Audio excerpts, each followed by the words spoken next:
I want to give the illustration that I classically give that is helpful for me in thinking about the process of the preparation of an individual sermon. We've laid out the series, we know where we're going, we have a high level of familiarity with the portion of Scripture.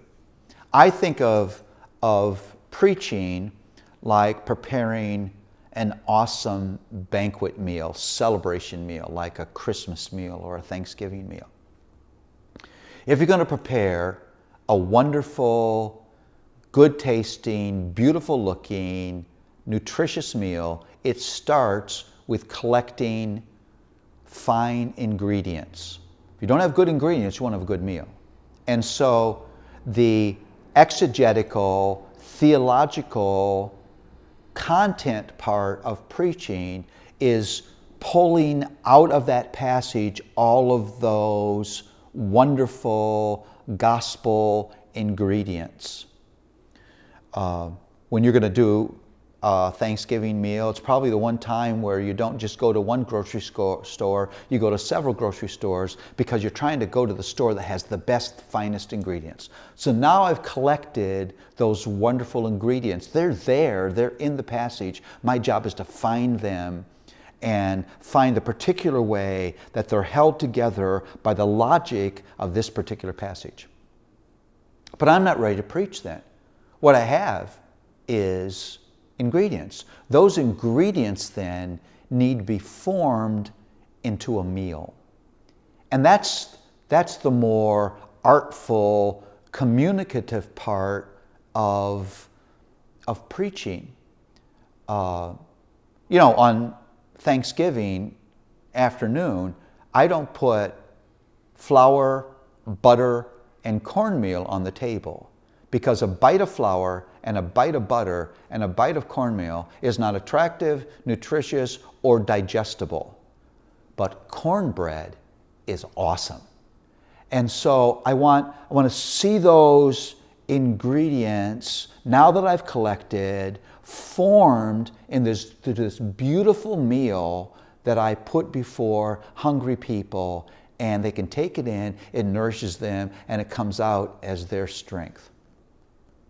Now, I think that means that I need to spend as much time in the communicative process as I do in the content process. And for me, that means the week that I'm going to preach that sermon, I'm going to preach that aloud to myself 15, 20, 30 times. I'm serious about this. And I find as I'm preaching it over and over again, I'm less tied to my notes.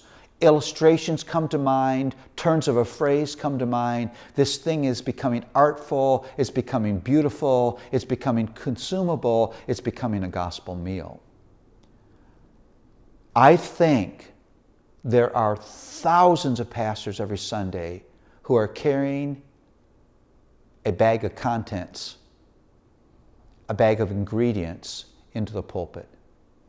And they're reading notes that aren't artfully put together, whether it's a manuscript or not. I mean, this will sound cynical. I'm not amazed sometimes that people fall asleep in a sermon. I'm kind of amazed that more don't. Because a person isn't ready. This is not engaging. Listen, I know I'm preaching to a broken-hearted elderly man who's facing physical sickness. I'm preaching to a wife who wonders what in the world's happened to her marriage. I'm preaching to a teenager who's attracted to the world. I'm preaching to a single person who hates their career. Their hearts are distracted. I want to put glory in front of them that attracts them, and I've got to be ready to do that. So it grabs their attention, and they say, this I want to listen to, and this Jesus I want to follow.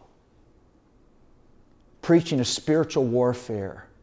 And I want to be a good soldier. I want to be ready for that war. And I want to get up ready to communicate adequately and beautifully these liberating truths.